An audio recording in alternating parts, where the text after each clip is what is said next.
Hey y'all, welcome to our final Manhood and Masculinity class of the semester. This last part of the semester has simultaneously felt like it was 5 years long and 5 minutes long somehow. I just want to say at the start of this lecture that I'm really grateful that I got to have and experience this class with all of you this semester. I know that it was not what we expected by the end, but you all were troopers, and seeing your faces every week or seeing you check in the discussion boards has been really wonderful, and I just appreciate so much that you all have been willing to share what you have shared throughout the semester, and that you've been willing to keep showing up, even though circumstances were not, again, what any of us hoped for.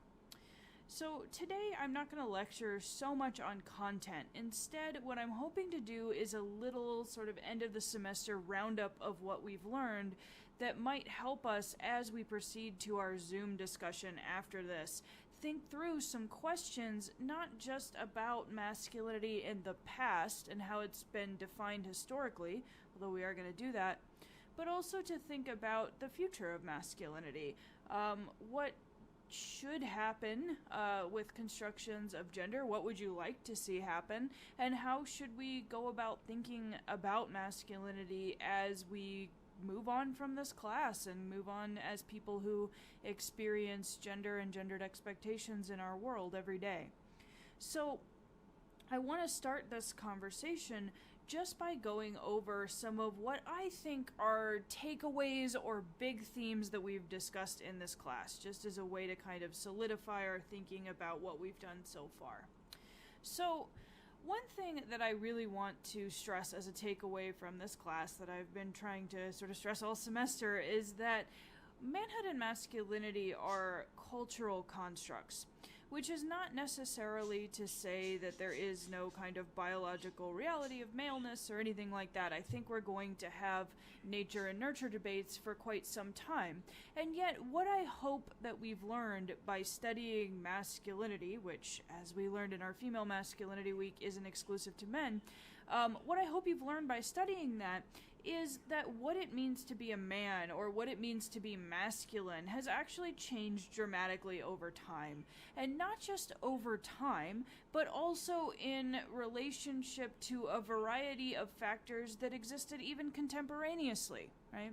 So for instance, if we wanted to think about change over time, we might say that the expectations for men in the 1850s are quite different from those of men in the 1950s, right? In the 1850s, what was really prioritized was your public life, what you did outside of the home, and more specifically and especially what you did in your workplace. Were you an entrepreneur? Were you a self-made man, somebody who got out, rose from humble roots, made money, established himself in the workplace, established himself professionally, etc.? By the 1950s, in the Cold War era, you would have seen a lot less emphasis placed on risk, even as there was still some emphasis on economic success. That is to say, in the Cold War period, to use an example that I've used previously in this class, you are not supposed to be this sort of independent risk taker operating solely in the public realm. Instead, what was prioritized was your role within your family, was your role within the household. And what you did at work was meant to support that private role, but doing things like taking risks in the world of the economy and the world of business were not as valorized, because those things might jeopardize the security, the safety, the stability of your home and family. Those are very different expectations of what it means to be a man. And similarly, when we think about even contemporary variations in manhood, we can see that what masculinity meant for, say, urban jolly fellows was not the same as what it meant for middle-class white men or rural evangelicals. What it meant to be a man was not the same for enslaved men as it was for free white men living in northern cities in the antebellum period. And so we really can't talk about just one kind of masculinity that is some kind of trans-historical construct. Instead, we have to recognize that masculinity has changed along with culture, along with changes in employment patterns, etc. Even so, though, and this is something I'm hoping to discuss with you today, we might be able to recognize that there are perhaps certain expectations for men that have proven to be enduring or to be common to multiple forms of masculinity that have existed either over time or at the same time. And I'm very curious as to what you think those are. In other words, we talk a lot about how masculinity has varied over time, and it has, but are there consistent expectations for men in society? And if so, what are they? So that would be something that we talk about a little bit in our Zoom conversation today. The second thing that I'm really hoping that you take away is this tendency of scholars to analyze manhood and masculinity as something that is defined in opposition to an other. Right? And the first person, I think, who introduced us to this concept of the other was Simone de Beauvoir, who we read very early on in this class. Simone de Beauvoir argued that women were, in many ways, defined as not women in particular, but as others against which normative masculinity, normative manhood, a normative sense of being a man was defined. And so there we see manhood as being defined in opposition to womanhood. If man was the rational default, woman was the divergence from that. If men represented sort of logic, reason, rationality, women represented the absence of those things. And so there you have an example of manhood being defined in opposition to womanhood. We have also seen several times in this class, though, that manhood is defined in opposition to a variety of things. When men work to establish their masculinity, and they do quite often, because many men experience masculinity not as something they possess in a stable and consistent way, but rather as something that they are constantly having to earn and strive for. When they do this, when they attempt to establish themselves as masculine, to establish themselves as men, they have, both historically and I think in contemporary ways, defined themselves in opposition to a variety of things, be that femininity, be that homosexuality, or be that an otherwise kind of just general non-masculinity that they've assigned to others. And I think here about examples that you all brought up early in class where you were saying, you were responding to Michael Kimmel's take on masculinity as being something that men are kind of constantly measuring themselves against when it comes to other men. And some of you brought up the concept of being in the weight room and one guy deriding another for not being able to lift as much, right? And that was his way of propping himself up and feeling like a big man. To give you another example that we just discussed a little bit in our Zoom conversation that week, we can turn to what C.J. Pascoe has called fag discourse. And sorry to use that word, but I think it's an audio format. So, but Pascoe basically argued that when men called other men fags, they weren't just calling them gay, right? These young high school students were not just calling other men gay, because indeed they would apply that term to people they decidedly or thought they decidedly knew were not gay. Rather, what they were trying to do with that term was assign other men, in a kind of shorthand way, a variety of qualities that for whatever reason were not masculine. So you might be called that word if you showed too many feelings, if you seemed overly attached to your girlfriend, if you weren't physically strong enough to do something. If you were a white guy, you might be called that if you were a good dancer, anything, right? Any behaviors or sets of behaviors that were in some way identified as not tough, not manly, got you derided as a fag, right? And so there's this tendency, Pascoe argued, for men to establish their masculinity by constantly locating not masculinity outside of themselves, by calling other people fags, or by deriding their masculinity. They were essentially passing on a hot potato of being not masculine that had to constantly be passed on. It was something that men constantly had to avoid by locating femininity, by locating homosexuality, by locating just not masculinity outside of themselves. To give you another example that we've encountered in this class, we've talked a lot about how white hegemonic masculinity, which many scholars would argue in general society is just regular hegemonic masculinity, is often defined in opposition to the masculinity of men of color. And I'm going to just give you a brief example here because I hoped in a previous week to talk to you a little bit more about the Black Panther Party and some of their, what I think more interesting critiques of gender and race and its intersections were. And so now, I have a little bit of time, but I want to give you an example that I think might clarify this point about white masculinity being defined in opposition to the masculinity of men of color. And it actually comes from Eldridge Cleaver. Now, just to refresh your memory, Eldridge Cleaver, I think, I would identify him as the member of the Panther Party who was most set on or concerned with exploring themes of masculinity and heterosexuality, really, and black men's attempts to lay claim to masculinity. Well, Cleaver wrote a very famous book called Soul on Ice, and one of the things he argued in this book that I think was just incredibly perceptive and useful in our thinking about gender is that he argued that racism in America had created a schizophrenic set of gender relations, and that would be identified as kind of ableist language, but that was his term at the time. Cleaver argued that black men and white men existed as sort of polar opposites of each other when it came to masculinity, at least in the cultural imagination.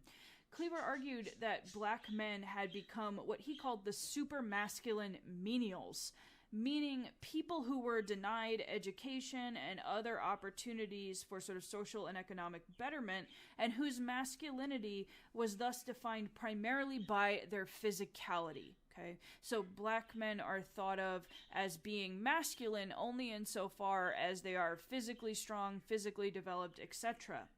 White men, he said, on the other hand, had become the omnipotent administrators, people who had education and control, people who were allowed access to economic and intellectual opportunity, but who were also, by virtue of that and their need to define themselves against black men, relegated to being alienated from their physical bodies. And I think here about some of what we observed with the Tarzan era of masculinity, right? Where there is this tendency to sort of prioritize forms of masculinity that are associated with the working classes, that are associated with racial others, what people would have problematically called primitive masculinity in some cases.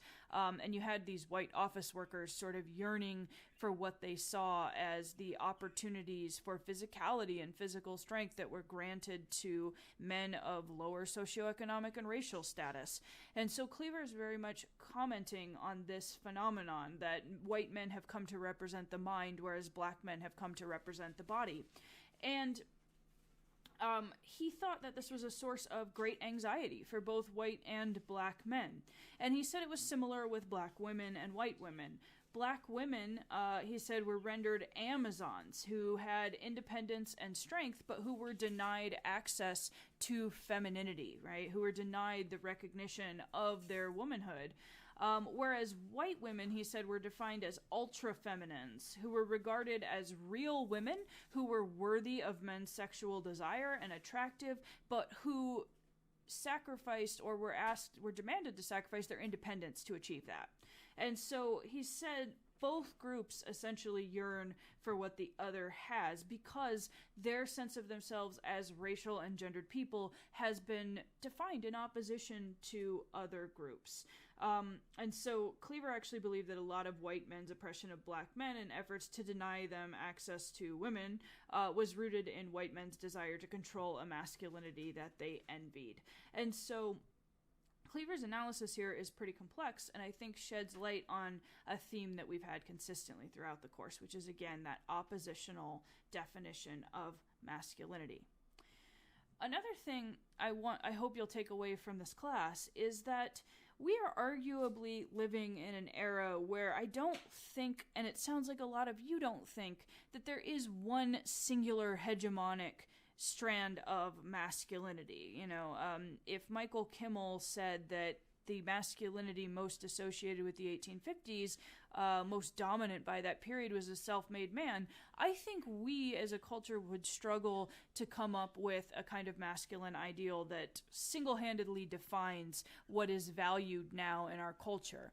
And that's not the least of which because we live in an era, as we've been discussing in this class, where there is just a huge expansion of media, be that social media or a kind of democratization of who is allowed to speak and tell stories in public that has come through the proliferation of podcasting, the rise of sort of YouTube and forms of media that transcend typical and highly controlled media outlets. But as a result of that, we don't have a singular standard, right? We have, just to identify a few standards of masculinity or masculine types that I've seen scholars propose as part of a kind of idealized strand of masculinity in our modern times. There's the metrosexual, who I brought up in class on Tuesday. This is a guy who is suave, who cares about his physical appearance, who works hard at being physically attractive, clean, hygienic, at showing off maybe some standard of wealth, right? We assume, look at the use of the term metrosexual. He's associated with a kind of urbane city living. He reminds me a little bit of some of the folks we've talked about in class previously. Macaronis, guys who care a lot about their physical appearance, who are kind of foppish. He reminds me a little bit of even some of our jolly fellows who put a great deal of effort into soaping their locks every day, like our Bowery boys, to look a certain way, right? To be attractive to a certain standard. You have athletes, right? People who are very good at sports. They are similarly concerned with physical appearance in many cases, although with them we could arguably say there's a prioritization of physical ability.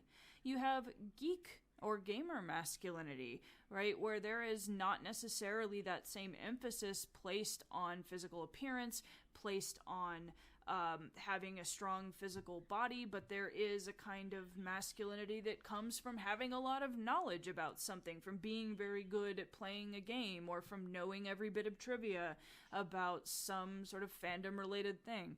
So those are just a few examples, but I think we have really diverse standards of what it means to be a man now.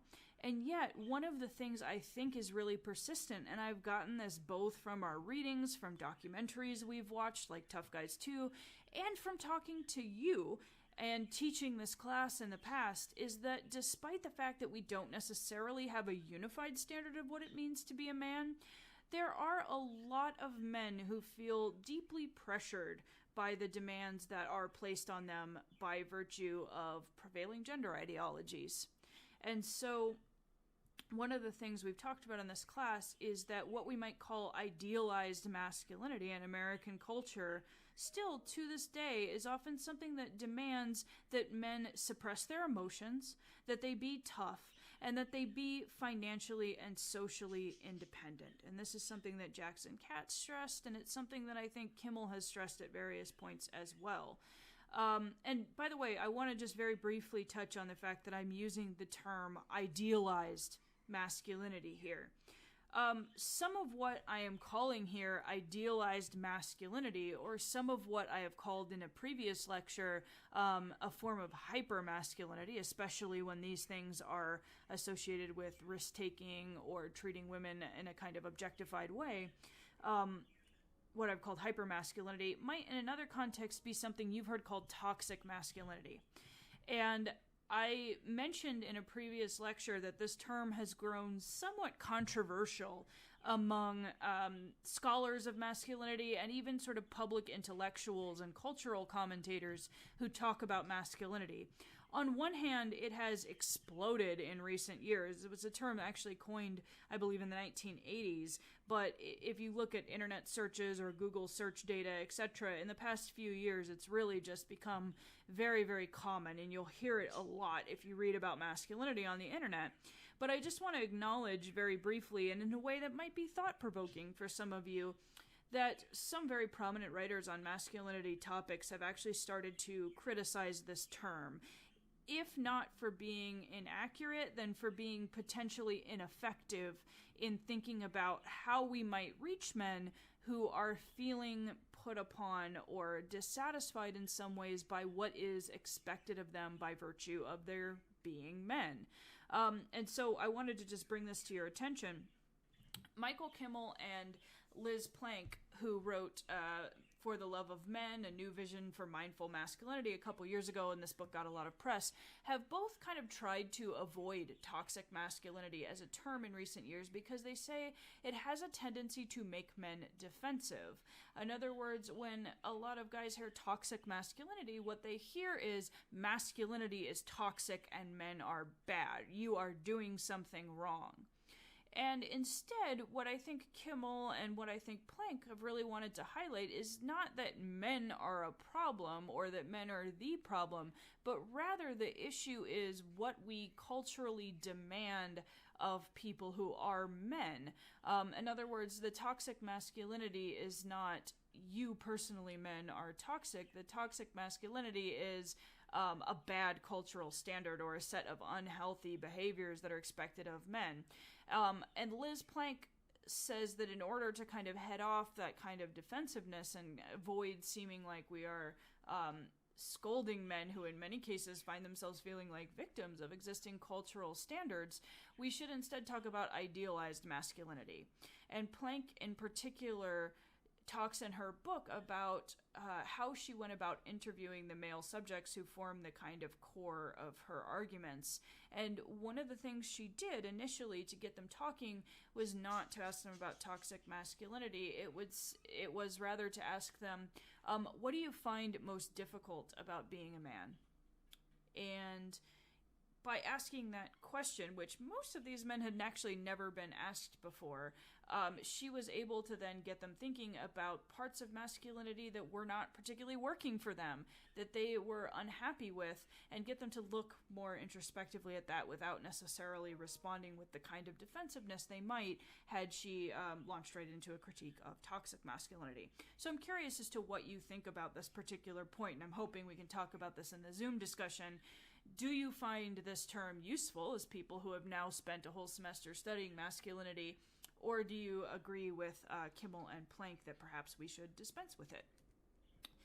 Another takeaway is, and this is related to what Plank was getting at when she asked these men that she was interviewing what they found hard about being a man, is that even though it is fairly difficult, I think, to argue that men get some benefits from being associated with masculinity, which tends to be more prized than femininity, they also experience some pretty distinct deficits that come from being expected to live up to hegemonic or idealized standards of masculinity that are often really unattainable for the average person.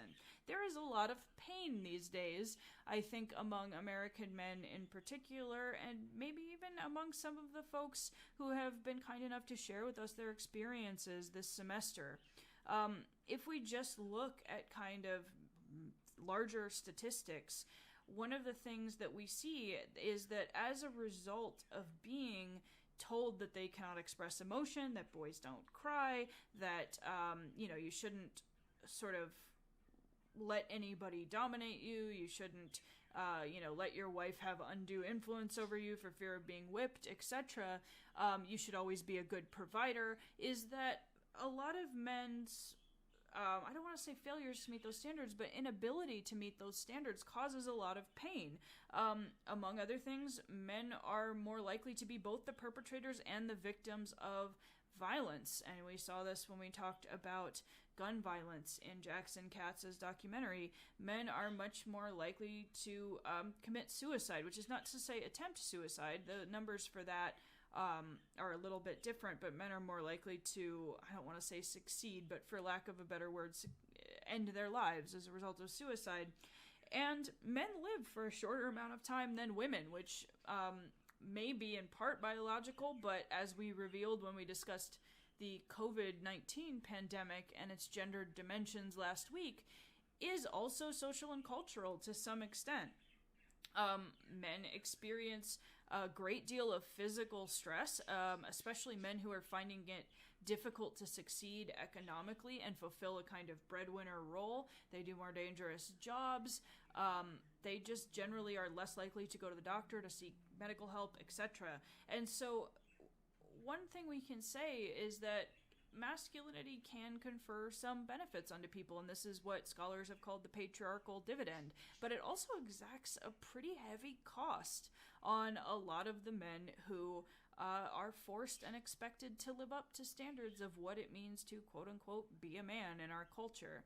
And I think it's worth having more conversations about that than we perhaps currently do when we discuss things like gender equality and the coerciveness of gendered constructs. So I'm hoping that one of the things this class has done is sort of open your eyes to that a little bit more and maybe change the way that you think about having conversations about this. Now, this raises a kind of obvious question. If we agree, and maybe not all of you do, I'm interested in hearing from you, that there are some problems with how masculinity is often constructed in American culture, an obvious question is, what should we do about that? How do we go about changing what we don't like about this?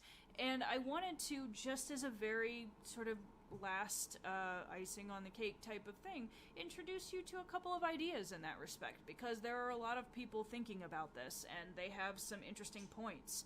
One thing that very commonly gets brought up, and certainly if you've managed to read your Kimmel text, which I know that not all of you have because maybe you don't have access to it right now, you have a different living situation than you did before, but there's this emphasis in both Kimmel's text and in Jackson Katz's documentary on the need to forge a healthier vision of masculinity and manhood.